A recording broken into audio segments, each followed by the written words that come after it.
গণঅভ্যুত্থানের সময় সার্জিস এবং হাসনাত ছাত্রলীগের আওয়ামী লীগের এজেন্ট হিসেবে কাজ করছিল। আসিফ এবং নাহিদ যদি জুলাইয়ের প্রকৃত ইতিহাস জাতির সামনে উত্থাপন করেন তাহলে হাসনাত এবং সার্জিস খলনায়ক হিসেবেই জাতির সামনে বিবেচিত হবে। এবং এটা আসিফকে জিজ্ঞেস করেন, নাহিদকে জিজ্ঞেস করেন, আমি দায়িত্ব নিয়ে বলছি। যে সময় ডিবি হেফাজতে নাহিদ এবং আসিফ মার খাচ্ছিল, সেই সময় হাসনাত এবং সার্জিস জুস খাচ্ছিল।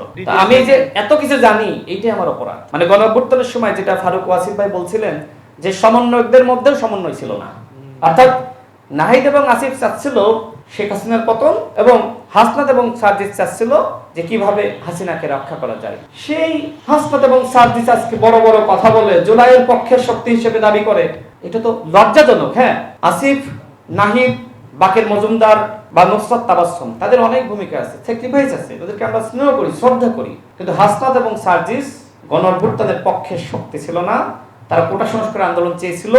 আমার সাথে যদি কেউ ওপেন ডিবেট করতে চায়, আমি চ্যালেঞ্জ ছুড়ে দিলাম, হাসনাত এবং সার্জিস গণঅভ্যুত্থানের পক্ষের শক্তি ছিল না।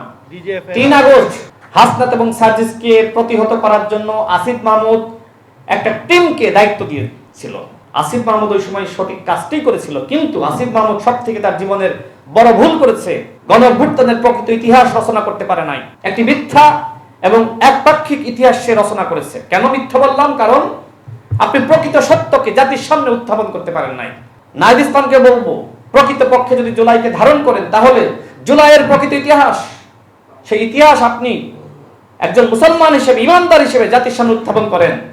আসিফ এবং নাহিদ যদি জুলাইয়ের প্রকৃত ইতিহাস জাতির সামনে উত্থাপন করেন তাহলে হাসনাত এবং সার্জিস খলনায়ক হিসেবেই জাতির সামনে বিবেচিত হবে।